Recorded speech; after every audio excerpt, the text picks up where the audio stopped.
नमस्कार दोस्तों। आज इस वीडियो में हम बात करने वाले हैं छोरी दो की, जो कि छोरी पार्ट 1 का सीक्वल है। कहानी वहीं से शुरू होती है, उसी गांव से जहां हमने पहली फिल्म छोड़ी थी।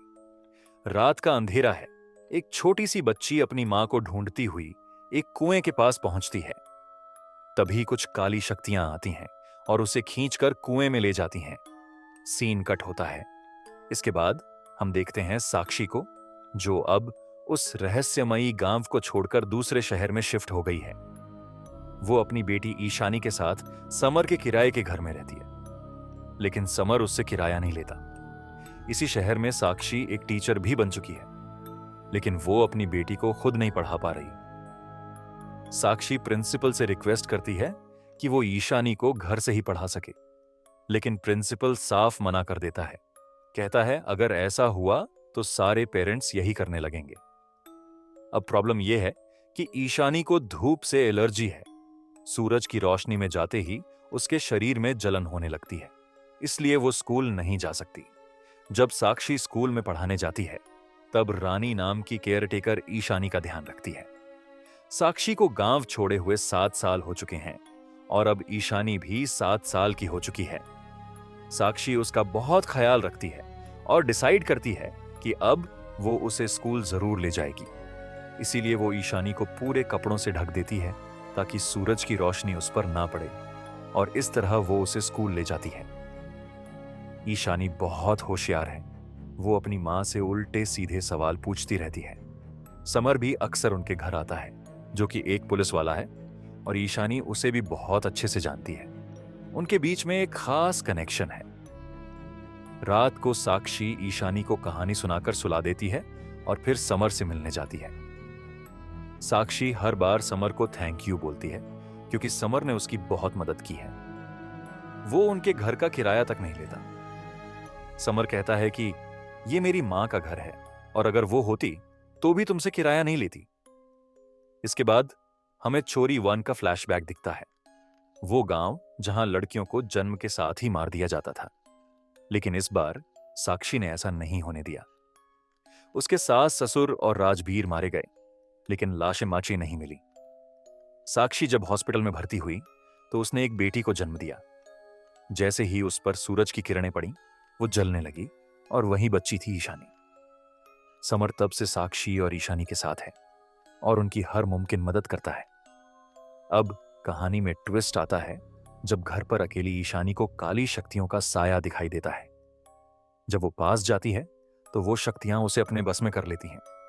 रानी देखती है कि कोई ईशानी को ले जा रहा है तो वो पीछा करती है, लेकिन दोनों को किडनैप कर लिया जाता है। साक्षी जब घर लौटती है तो दरवाजे खुले होते हैं और कोई नहीं होता। वो डर जाती है और समर को बुलाती है।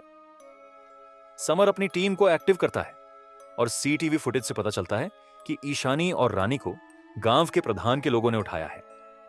वही गांव जहां छोरी 1 खत्म हुई थी।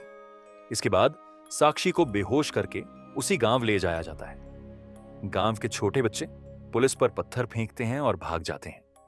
जब साक्षी को होश आता है तो उसके सामने राजबीर होता है, जो मरा नहीं था। प्रधान कहता है कि अगर लड़की को प्रधान ने एक्सेप्ट कर लिया तो गांव की हरियाली लौट आएगी और औरत को सबके सामने मारा जाएगा। दूसरी ओर ईशानी को भी कैद में रखा गया है। एक साहनी नाम की बच्ची, जो लड़के के रूप में रहती है, उसे काढ़ा देती है जिससे वह औरत बन सके। ईशानी काढ़ा नहीं पीती। साक्षी की कोठरी में दासी मां आती है। वो प्रधान की पत्नी है और अगली दासी तैयार कर रही है, यानी ईशानी। राजबीर सरपंच से कहता है कि उसे वापस कुएं में शामिल कर लो, तो सरपंच कहता है कि अगर प्रधान लड़की को एक्सेप्ट कर लेता है तो तुझे अपनी पत्नी का गला काटना होगा। ईशानी को दासी मान काढ़ा पिलाती है और कहती है कि इससे तुम शक्तिशाली बनोगी। अब दोनों मां बेटी एक दूसरे की आवाजें सुनती हैं और एक दूसरे की ओर बढ़ने लगती हैं। ईशानी जैसे ही बाहर निकलती है, धूप में जलने लगती है, लेकिन दासी मां उसे वापस लाकर लेप लगाती है। सरपंच दासी मां को डांटता है, कहता है अगर लड़की ठीक नहीं हुई तो तुझे भी मार दिया जाएगा। दासी मां अब समझ जाती है कि उसकी कोई इज्जत नहीं है। समर फिर उसी गांव पहुंचता है और बताता है कि अगर वो शाम तक नहीं लौटा तो पुलिस भेज देना। वहीं दासी माँ अब ईशानी को कहानी सुनाती है, राजकुमार की, जिसके पंख लगते हैं अगर वो किसी खास लड़की से शादी करता है। ईशानी पूछती है कि अगर मुझे पसंद किया तो क्या मेरे भी पंख लगेंगे? दासी माँ कहती हैं, हाँ, बस समर्पण कर दो। साक्षी को अब भ्रम में बहुत सारी औरतें दिखती हैं, लेकिन रियल में रानी वहां पहुंचती है और उसे मार दिया जाता है, राजबीर के हाथों। ईशानी के पेट में दर्द होने लगता है। दासी मां समझ जाती है कि अब वो औरत बन चुकी है और प्रधान से शादी के लिए तैयार है। राजबीर साक्षी को बुरी तरह पीटता है। ईशानी की डोली सजाई जाती है। सब लोग खुश हैं कि अब गांव की हरियाली लौट आएगी, लेकिन अधमरी साक्षी एक कुएं में कूद जाती है, जहां वो मरी हुई औरतों की आत्माएं देखती है। वे उसे अपनी शक्ति दे देती हैं। अब साक्षी के अंदर नई शक्ति है। वो राजबीर को बुरी तरह से मारती है, कहती है, पिछली बार बच गया था, इस बार नहीं बचेगा। फिर समर से मिलकर प्लान बनाती है। समर लोगों को रोकता है और साक्षी आगे बढ़ती है। दासी मां अब ईशानी को प्रधान के हवाले करने वाली होती है, लेकिन प्रधान एक आदि मानव रूप में आता है। वो दासी मां को लात मारता है। साक्षी अंदर जाती है और दासी मां से लड़ाई होती है। साक्षी कहती है कि तू सिर्फ एक दासी है, तेरी कोई इज्जत नहीं। फिर वो ईशानी को एक बक्से से निकालती है। अब सामने होता है वो आदिमानव प्रधान। वो समर्पण की प्रक्रिया शुरू करता है, लेकिन तभी दासी मां की आत्मा आ जाती है और प्रधान से लड़ती है। वो अब समझ चुकी है कि उसकी कोई इज्जत नहीं और ईशानी को बचा लेती है। पुलिस अब गांव पहुंचती है और सरपंच और बाकी लोगों को अरेस्ट कर लेती है। साक्षी, दासी मां और ईशानी को लेकर जाने लगती हैं, लेकिन तभी कुछ बेड़ियां साक्षी को पकड़कर अंदर खींच ले जाती हैं। दासी मां बचाने की कोशिश करती है, लेकिन नहीं बचा पाती। साक्षी कहती है, इस दानव को मारना होगा वरना ये फिर लौटेगा। और अंत में वो उसी आदि मानव से लड़ती है और शायद उसे खत्म भी कर देती है, क्योंकि अब उसके पास उन सब औरतों की शक्ति है। और इसी के साथ ये फिल्म खत्म हो जाती है। तो ये थी छोरी 2 की कहानी। लेकिन एक मिनट, अब बात करते हैं असली सवाल की। इस फिल्म का असली मतलब क्या था? देखो, ऊपर से ये कहानी एक हॉरर थ्रिलर लगती है, जिसमें आत्माएं हैं, बलि है, काला जादू है, लेकिन अंदर से ये फिल्म बहुत कुछ कहती है। इस बार डर का चेहरा बदला हुआ है।